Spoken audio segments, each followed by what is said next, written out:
Hello दोस्तों, नमस्कार। मेरा नाम है रोहित कुमार। आप सभी का स्वागत है हमारे इस यूट्यूब चैनल पे। कक्षा 10 के लिए मैथमेटिक्स में अनसॉल्व पेपर हल करवा रहे थे। 2022 का छठा वाला सेट चला रहे थे, जिसका नंबर है 822 BA। इसके बाद एक और सेट बाकी है, 7 वाला सेट। आज जो छठा सेट का हम प्रश्न लेकर आए हैं वो प्रश्न संख्या 7 है। 7वें प्रश्न में टोटल 2 प्रश्न होते हैं, दोनों होते हैं 6-6 नंबर के। लेकिन एक छोटी सी बात ये होती है कि जो 7वें का होता है इसमें 2 प्रश्न होते हैं जिनमें से एक करना होता है, और 7वें का जो खा होता है उसमें 2 प्रश्न होते हैं जिनमें से एक करना होता है। यानी कि आपको 2 ही प्रश्न करने होते हैं और 6-6 12 नंबर का ये प्रश्न होता है। और हम इस वीडियो में हम सभी उन चारों प्रश्नों को हल करवाएंगे जो इस सेट में आए हुए थे। तो चलिए बिना किसी देरी के शुरुआत करते हैं। लाइक कर दीजिएगा। 7वें का जो का वाला प्रश्न है, आप देख पा रहे हैं अपनी स्क्रीन पे कि एक रेलगाड़ी 63 किलोमीटर प्रति घंटे की किसी निश्चित औसत चाल की दूरी किसी निश्चित औसत चाल से तय करती है। यानी ठीक है, रेलगाड़ी की कोई चाल हमको नहीं पता है। फिर 72 किलोमीटर की दूरी प्रारंभिक चाल से 6 किलोमीटर प्रति घंटे अधिक औसत चाल से तय करती है। गुड। यदि यह पूरी यात्रा 3 घंटे में तय करती है तो प्रारंभिक औसत चाल क्या है? तो क्या रहेगा ये? सबसे पहले बात इसमें कुछ चीज़ें हमको हटानी होगी। जैसे औसत चाल पर आपको इतना ध्यान नहीं देना है, मतलब उसे एक सामान्य चाल ही समझ के रखें। तो और लास्ट में आपसे क्या पूछ रहा है कि उसकी प्रारंभिक औसत चाल क्या थी, तो हमको यही चीज़ को x मानना होगा। तो 7वें का हमारे पास प्रश्न है और इसमें हम कहेंगे कि रेलगाड़ी की औसत प्रारंभिक औसत चाल, रेलगाड़ी की प्रारंभिक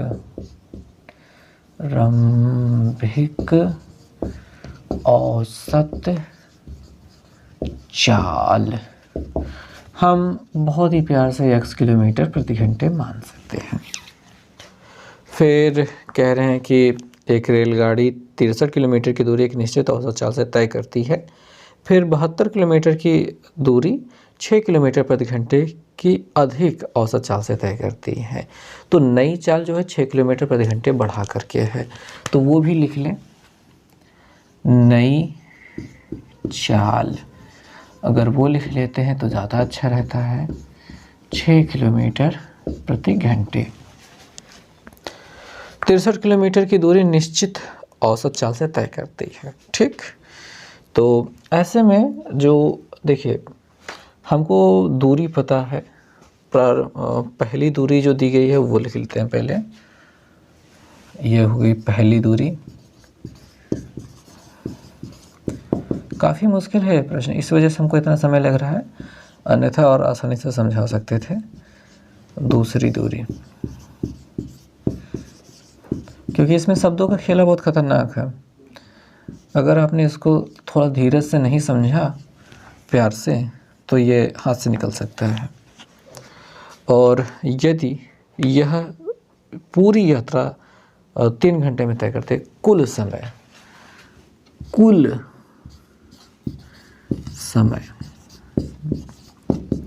3 घंटे का है। कुल समय मतलब जो 63 किलोमीटर की यात्रा तय कर रहे हैं और जो 72 की तय कर रहे हैं, दोनों ही कुल समय हो गया, दोनों का। तो हमें दूरियां पता है और चाल पता है, और इसके अलावा हमारे पास समय भी पता है। तो समय बराबर एक चीज़ होता है दूरी बटे चाल। समय बराबर क्या होता है? चूँकि समय बराबर होता है दूरी बटे चाल, तो आपको इसी चीज़ का यहाँ पे प्रयोग करना होगा। किस प्रकार से? तो पहली जो दूरी है वो है 63 किलोमीटर, और प्रारंभिक जो औसत चाल है वो है x। ओके, इतना हो गया। दूसरी जो दूरी है वो है 72 किलोमीटर, और दूसरी जो चाल है x + 6 है। ओके, इसमें जो समय लगा और इसमें जो समय लगा, उन दोनों का योगफल है 3 घंटे। तो ये हो गया। ओके, तो काफ़ी अच्छा है। अब ये एक द्विघात समीकरण बनने वाला है। नीचे वाले का गुणा कराते हैं, x गुणते x प्लस 6 गुणा हो चुका है, इसका इधर गुणा कराते हैं। 63 गुणते x प्लस 6, इसका इधर गुणा कराते हैं। 72x बराबर 3। ओके, 63 का गुणा कराएंगे तो हमें 63x प्लस 63 और 6 का गुणा, 6 3 18, हाँ से लगे 1, 6 6 36, x 37 प्लस 72x बटे इनका गुणा कर लेते हैं, एक्स स्क्वायर प्लस 6x, और इसका उधर गुणा कराना पड़ेगा। ठीक है, कराना ही पड़ेगा, बराबर 3 है। ओके, अब मुझे लगता है कि हमें ऊपर आ जाना चाहिए, क्योंकि अब हमारे पास सेवा समाप्त होने वाली है जगह की। इसका उधर गुणा कराएंगे तो क्या होगा। सबसे पहले तो 63 और 72 को जोड़ लेते हैं, क्योंकि जुड़ रहे हैं। तो 3 2 5 और 7 6 13, तो 5 पहले पीछे x रखते हैं, 7 6 13, 13 यानी कि हो गया इतना, प्लस ये 378। ओके, ओ यार नहीं, अच्छी नहीं बात है, बराबर इसका इधर गुणा कराएंगे तो 3x स्क्वायर प्लस है 6 18x। ओके, इन दोनों को उधर भेज देते हैं, क्योंकि इसको इधर भेजना अच्छी बात नहीं होगी, क्योंकि ये माइनस में हो जाएगा और माइनस हमें अच्छा नहीं लगता है कि x स्क्वायर के साथ माइनस रहे, उधर भेजना ज़्यादा सेफ रहेगा। तो ये 3x स्क्वायर है प्लस 18x है, ये उसका जाएगा माइनस 135x हो जाएगा, ये उधर जाएगा माइनस 378 हो जाएगा, बराबर 0। इसमें से घट रहा है 3x स्क्वायर, और इसमें से जब घटा देंगे, हालांकि इसमें से इसी को घटाना होगा, 15 में से 8 गया तो 8 7 15 7 हो जाता है, x तो रहेगा ही, और यहाँ पे बचेगा 2, हाँ 2 में से 1 गया 1, और ये 1, ये बड़ा था, माइनस लगाइए, माइनस 3 7 8 बराबर 0। मेरे ख्याल से ये सभी गिनतियाँ 3 से कट रही हैं, तो 3 से भाग कर देते हैं, और यहाँ पे x स्क्वायर बचेगा, यहाँ पे 3 त्रिक का 9, 3 9 27, और 3 1 कम 3, 3 दूनी 6, 3 6 18 बराबर 0। काफ़ी दूर आ चुके हैं। गुणा करने पर कितना 126 मिल जाए, जोड़ने घटाने पे ये मिल जाए, क्या कर सकते हैं बताइए भला, क्या करेंगे। मेरे ख्याल से गुणनखंड करना होगा 126 का, 126 का गुणनखंड करेंगे तभी कुछ रास्ता निकल पाएगा। 2 से काटेंगे 6, और 2 2 3 6 63, फिर 3 से काटेंगे, 3 दूनी 6, 3 1 3, 3 से काटेंगे 3 7 21, 7 से काटेंगे 1, तो यहाँ पे 7 दूनी 7 3 21 हो जा रहा है, 3 दूनी 6 हो जा रहा है। इससे कुछ होगा नहीं, इन दोनों को जोड़ने पे तो कुछ नहीं होगा। ओके, कुछ और ट्राई करते हैं। 3 3 का 9, दूनी 18, 18 7 कितना होता है, इससे भी कोई काम नहीं बनेगा।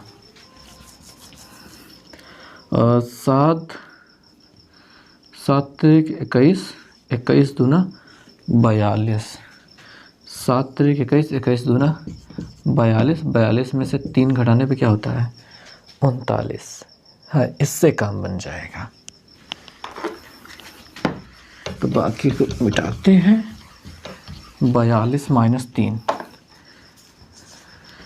x square minus 42 x plus 3 हो जाएगा, क्योंकि इधर माइनस लग गया तो उधर प्लस होना ही है, और माइनस 126 बराबर 0, और इसमें x कॉमन हो जाना है, तो x माइनस 42, इसमें से प्लस 3 कॉमन हो जाना है, तो x माइनस 42 बराबर 0। x माइनस 42 ऐसे निकल आएगा, और x प्लस 3 ऐसे रह जाएगा। और देखिए x प्लस 3 बराबर 0 करेंगे तो हमको x बराबर -3 मिल जाएगा, जो कि अमान्य रहेगा। क्या रहेगा, अमान्य रहेगा। अमान्य क्यों रहेगा, क्योंकि ऋणात्मक चाल नहीं हो सकती, चाल ऋणात्मक नहीं हो सकती है। और क्या, यक्स माइनस 42 बराबर 0 करेंगे तो यक्स बराबर 42 हो जाएगा। अतः रेलगाड़ी की चाल, अतः रेल की चाल, प्रारंभिक चाल 42 किलोमीटर प्रति घंटे है, ऐसा आप कह सकते हैं। ओके ओके दोस्तों, तो चलो यार अगला वाला क्वेश्चन देखते हैं क्या है। निम्नलिखित समीकरणों को हल कीजिए। दो चरों वाले रैखिक समीकरण युग्म बना करके हल करना है। 6 नंबर का आना तय ही था यार ये तो। उसके बाद रचना करने वाला है यार। रचना करने वाला ना बहुत खतरनाक क्वेश्चन होता है, वही बार बार बनाते बैठे रहो, क्या मजाक रहता है। खैर मजाक उजाक से दूर हटके अपन हल करते हैं। पहले तो हमारे पास है 5/7 का ही डालेंगे आप इसे हल करते वक्त, ठीक है। यक्स माइनस 1 प्लस 4/y-2 बराबर 3 तथा 6/x माइनस 1 माइनस 3y-2 बराबर 1। ठीक, यहाँ पे ध्यान से देख लो कि ये वाला हिस्सा बराबर रहता है, ये वाला हिस्सा बराबर रहता है, हमेशा ही बराबर रहता है। बराबर नहीं रहेगा तो हल कैसे करेंगे, सॉल्व करने का कोई गुंजाइश ही नहीं बनेगी। गुंजाइश बनाने के लिए ये करना पड़ता है। कुत्ते भौंकने की आवाज़ें। माना 1/x माइनस a बराबर a मानना होता है और 1/y-2 बराबर b मानना होता है। ओके, यहाँ पे ये 5a बन जाएगा प्लस 4b बन जाएगा बराबर 3। और कुछ महान लोग कहेंगे सर यहाँ पे ये ऊपर कैसे चला के, कह सकते हो, पर अगर आपने पढ़ाई की होगी तो समझ में आएगा कि कैसे मानना चाहता है, मानने पर ऐसे ही बनता है। 3 को इधर भेज दो यार, भेजे कि ना भेजे, भेज दो, क्या करेंगे। 5a प्लस 4b, अब इसको कौन चुप कराए यार, आफत है ये लोग। हमें तो अपनों ने लूटा, गैरों में कहाँ दम था, क्योंकि हमारे पास गैरों से मिलने का टाइम कम था। चलो अगले बाद इस वाले क्वेश्चन पे चलते हैं कि हो गया ये, इसको इक्वेशन नंबर 1 बना देंगे। इसको 6a माइनस 3b बराबर 1, एक को इधर भेज दो। 6a माइनस 3b माइनस 1 बराबर 0, समीकरण नंबर 2। अब इन दोनों समीकरणों को हल करना है। विलोपन या प्रतिस्थापन क्या लगाया जाए। प्रतिस्थापन लगाने के कोई मूड में नहीं है, हम विलोपन लगाना चाहते हैं। अगर इसमें हम 3 से गुणा करते, इसमें 4 से गुणा कर दें तो ये बराबर हो जाएंगे। तो समीकरण 1 में 3 से तथा 2 में 4 से गुणा करने पर, यहाँ पे 3 से करेंगे। 3 पचे 15, 3 पचे 15, 3 चौके 12, 3 त्रिका 9 बराबर लड्डू। यहाँ पे 4 से, 4 छंग 24, 4 तिहाई 12 और 4 एकन्ना 4 बराबर लड्डू। समीकरण 3 और 4 को जोड़ने पर समीकरण 3 व 4 जोड़ने पर देखते हैं अब क्या होगा। जोड़ो यार, मतलब खतरनाक क्वेश्चन है, खतरनाक ही है। बना चुके हैं तब पर भी डर लग रहा है कहीं उत्तर न मिला तो क्या होगा।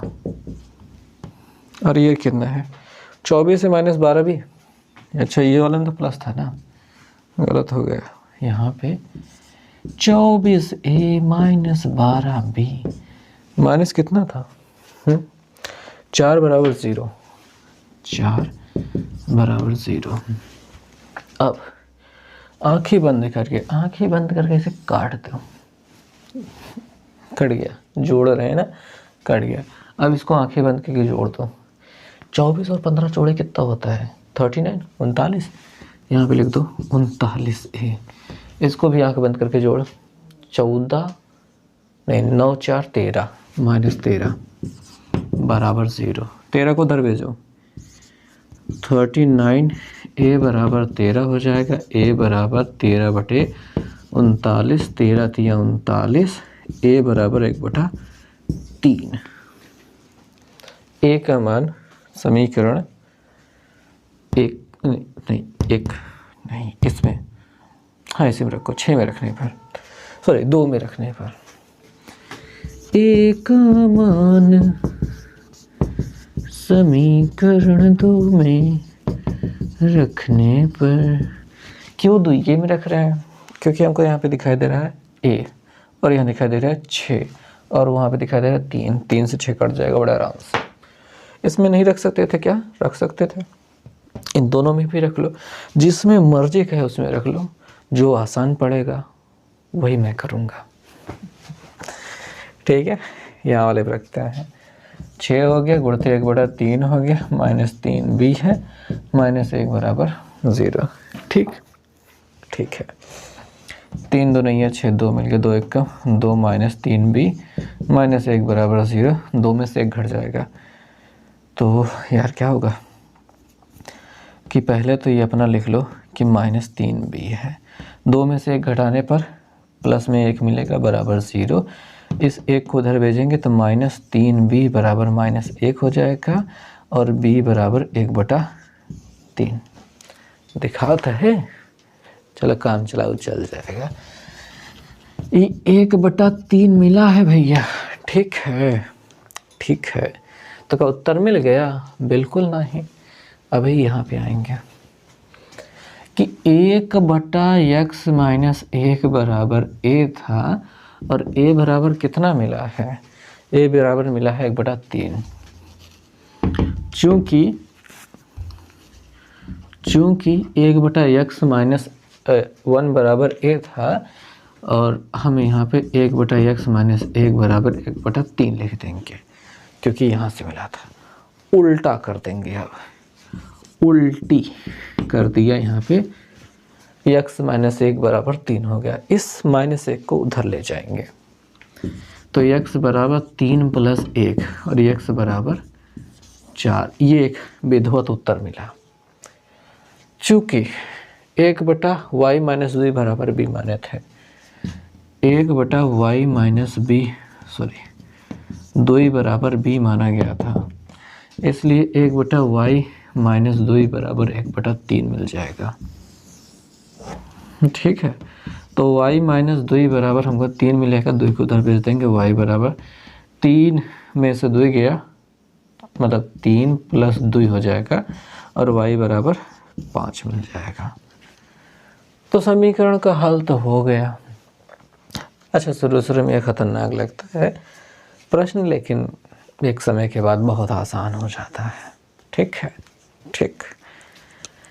तो लग रहा है कि ठीक ठाक पढ़ रहे हो आप लोग, अगर ये समझ में आ रहा है तो। ओके, तो अगला वाला जो क्वेश्चन होने वाला है वो है त्रिभुज की रचना करना। तो इसमें कहा गया है कि त्रिभुज कीजिए जिसकी भुजाएं 5, 6 और 7 सेंटीमीटर है। तो बड़ी प्यार से आप 7 सेंटीमीटर वाला खींच लीजिए, क्योंकि सबसे बड़ी भुजा को सबसे पहले खींचना ज़्यादा आसान होता है। फिर 5 सेंटीमीटर गोला प्रकार में नाप के इधर से निशान लगाइए, 6 सेंटीमीटर में नाप के इधर निशान लगाइए, जहाँ पे मिल जाए वहाँ पे मिला दीजिए और रचना के चरण में लिखिए पहला स्टेप हमने, या फिर त्रिभुज ABC की रचना की, जहाँ पे ABC त्रिभुज ABC की रचना की जिसकी भुजाएं AB बराबर 7 सेंटीमीटर, BC बराबर 6 सेंटीमीटर, AC बराबर 5 सेंटीमीटर है। ऐसा पहले वाले में हिंदी में लिख देना है बस, और कोई टेंशन नहीं लेना। उसके बाद एक ऐसे किरण खींचनी है AX। ठीक, AB से दूसरा नंबर, AB से न्यून कोण बनाती हुई एक बिंदु A पर एक किरण AX खींची। या फिर AX की रचना की, ऐसा भी लिख सकते हो। और उसके बाद अनुपात हमको देखना था, इसमें 3:5 है। सबसे बड़ी गिनती कितनी है? 5। तो हमको यहाँ पे 5 निशाना लगाना है, 1 2 3 4 5।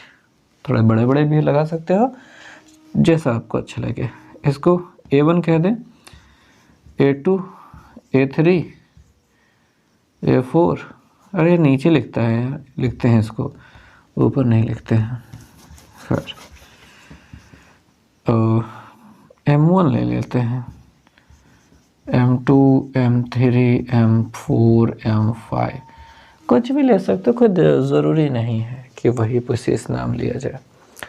तो यहाँ पे लिखना होगा AX पर M1 M2 M3 M4 इस प्रकार के चिन्ह अंकित किए कि AM1 बराबर M1 M2 बराबर M1 M3 बराबर M1 M4, या फिर X1 ही करके लिख दिया जाता है, जो भी लिखना चाहो लिख सकते हो गया। उसके बाद फिर मेन बात, अनुपात वाला हिस्सा 3/4 3/5 है। अनुपात क्या है? 3/5 है। जब ऊपर वाला छोटा है तो नया वाला त्रिभुज छोटा बनेगा, अर्थात इस 5 को, ये वाला 5 B से मिला देना है। ठीक, जो भी नीचे गिनती रहे वो वाला पकड़ के उससे मिला देना है। फिर यहाँ पे जो गिनती दिखाई दे 3 वाले से ऐसे पैरेलल खींच देना है। और ये भी समांतर ऐसे डायरेक्ट नहीं खींचना होता है। खींचने के लिए क्या करना होता है, पहले यहाँ पे सुई रखिए, ऐसे चाप लगाइए, फिर 3 पे सुई रखिए, ऐसे चाप लगाइए, फिर इसको नापिए, नापने के बाद यहाँ पे निशान लगाइए, निशान लगाने के बाद इसको मिलाते हुए एक रेखा खींचिए। और मिलाते वक्त ध्यान रखिए कि ये दोनों समांतर लगते रहें, दिखाई देते रहें। ठीक, फिर इस कोण के बराबर मतलब यहाँ पे ऐसे चाप लगाइए, फिर यहाँ चाप लगाइए इस बिंदु पे रख करके सुई को, फिर इसको नाप करके यहाँ पे निशान लगा लीजिए और इसको ऐसे खींच दीजिए, ये पैरेलल खींचा जाएगा। अच्छा, ये पैरेलल लग नहीं रही है तो थोड़ा सा समझ बूझ करके पट्टी को थोड़ा सा तिरछा उर्छा करके अब एडजस्ट करते हुए खींच देंगे, हो जाएगी। ओके, हमने रचना के चरण आपको नहीं बताए, यहाँ पे C' लिख लेते हैं, उसके बाद फिर बताते हैं। प्राप्त हो गया। तो पहला काम हमने ये किया कि त्रिभुज ABC की रचना की, जहाँ पे AB बराबर 7, BC बराबर 6 तथा CA बराबर 5 सेंटीमीटर है, सब लिख लिया। दूसरा वाला, बिंदु A पर AX एक किरण खींचा जो AB से न्यून कोण बनाता है। तीसरी बात, AX पर 5 बिंदु M1 M2 M3 M4 M5 इस प्रकार अंकित किए कि AM1 बराबर M1 M2 बराबर M2 M3 बराबर M3 M4 बराबर M4 M5, बस फुल स्टॉप। M5 को B से मिलाया, ओके। M3 पर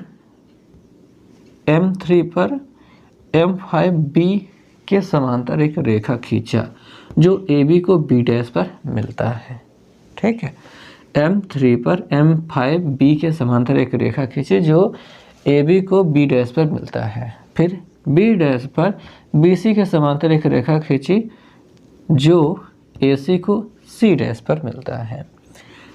आखिर में अब लिख देना है कि प्राप्त त्रिभुज AB'C' ही अभीष्ट त्रिभुज है।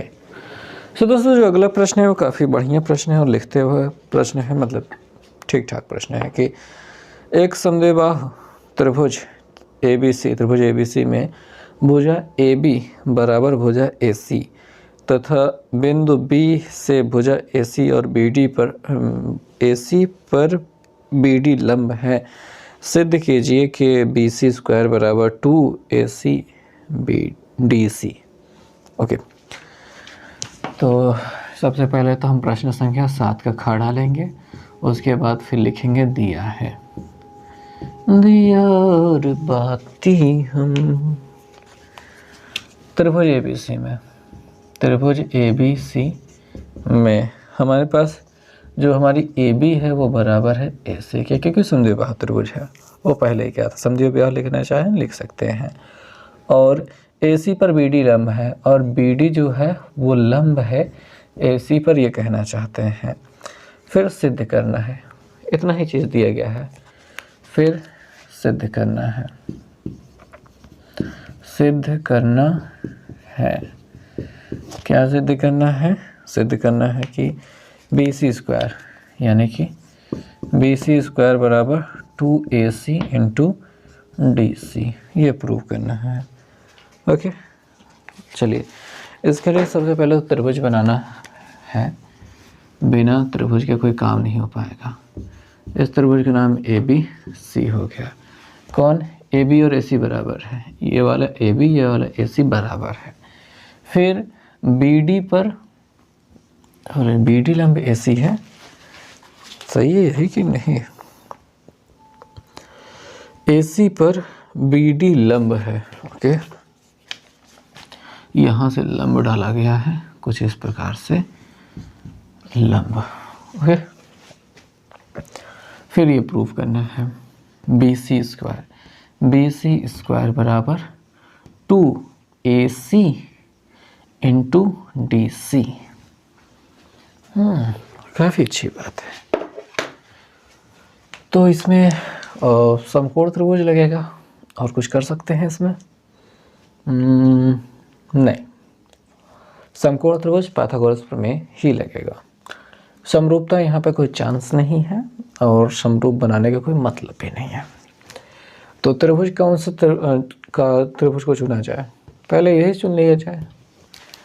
ठीक, त्रिभुज BCD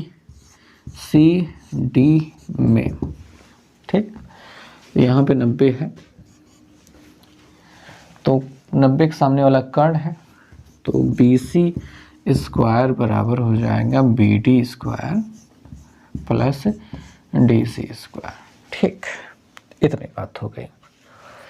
लेकिन BC², हाँ ठीक है, BC² से काम तो चल जाएगा। और क्या चलाएं? फिलहाल इसमें आते हैं, देखते हैं कुछ कर सकते हैं क्या। समीकरण नंबर 1 कह देते हैं त्रिभुज BDA लिख लेते हैं। BDA में पाइथागोरस प्रमेय का प्रयोग कर रहे हैं, पाइथागोरस प्रमेय लिखना होगा। यहाँ पे 90 अंश के सामने वाला कर्ण हो गया AB² बराबर हो जाएगा, अपने पास BD² है और क्या करना है प्लस AD²। ठीक है, इसको समीकरण नंबर 2 कह सकते हैं। यहाँ से हम सोच रहे हैं BD का मान निकाल करके यहाँ पर रख देते हैं, इसको इधर भेज दो। तो अगर हम BD² बराबर डायरेक्ट निकालना चाहेंगे तो ये इधर आकर के AB² माइनस AD² हो गया होगा। ठीक, और हम यहाँ पे BD² बराबर, ठीक है, इसका समीकरण हटा देते हैं, इसी को समीकरण बना देते हैं, लिख देते हैं कि समीकरण 1 व 2 से क्या, यहाँ पे BD² का मान यहाँ पे रख देते हैं। तो BC² बराबर हो जाएगा, BD की जगह पे ये रखा जाएगा AB² माइनस AD² और यहाँ पे है प्लस DC²। ओके, इतना समझ में आ गया? ठीक है, अब क्या करना है कि AB जो है वो बराबर है AC के। ठीक, और यहाँ पे हमको दिया गया है AD। ओके, एक काम कर सकते हैं कि AB को लिख सकते हैं कि तुम भैया बन जाओ AC²। ठीक है, AD² प्लस DC² रहने दो। हमने ये क्यों चेंज कर दिया? क्योंकि AB बराबर है AC के। ओके, इतना तक तो समझ में आ गया होगा। अब थोड़ा ऊपर चलते हैं, यहाँ पे आते हैं। हमारा जो AC है वो 2 खंडों में बटा हुआ है। कौन से खंडों में? हमारे पास है क्या, AC बराबर AD प्लस DC। इसमें हम अप्लाई कर देते हैं तो हमारे BC² बराबर है हमारा AC² minus AD² plus DC² है। अब हमने AC को 2 खंडों में बांट दिया, यानी कि हमने AD प्लस DC कर दिया, होल स्क्वायर कर दिया, माइनस AD² है प्लस DC² है। ठीक है, ठीक ही तो है। अब करें क्या? अब इसमें हमको लग रहा है कि हमें होल स्क्वायर लगा देना चाहिए। अर्थात AD² plus DC² plus 2AD DC into DC लगा देना चाहिए और माइनस AD² है प्लस DC² है। ठीक है, AD² कट रहा है, काट दिया, DC² जुड़ रहा है, 2DC² कर दिया और यहाँ पे प्लस 2AD इंटू DC है। अब यहाँ पे DC और 2 कॉमन हो रहा है क्या? 2 और DC कॉमन हो रहा है, तो सोच रहे हैं क्यों ना 2DC कॉमन ले लें और उसके बाद यहाँ पे एक DC बच जाएगा और प्लस यहाँ पे AD बच जाएगा। हाँ, ठीक ही ठाक तो लग रहा है। तो अगर हम 2DC ऐसे रख लें तो अगर हम DC को देखें तो ये वाली लंबाई है, फिर AD को देखें तो ये लंबाई है। क्या इन दोनों को जोड़ने पर AC बन जाएगा क्या? आप कहोगे हाँ ये बन सकता है, तो यहाँ पे AC लिख देते हैं। यानी कि यही मिल गया ना, कि यानी कि BC² बराबर हमको मिल गया 2 मिल गया AC है इंटू DC वो भी है। AC DC करंट चल रहा है, अल्टरनेटिव करंट, डायरेक्ट करंट, गजब करंट है यार। ऐसा वाला क्वेश्चन मैंने कभी देखा नहीं था, ये वाला खतरनाक था, पहली बार में करना शुरू किया और हो गया। तो डरना नहीं होता है क्वेश्चन को देख करके, बस जुगाड़ पानी बिठाओ और काम करते जाओ, काम हो जाएगा।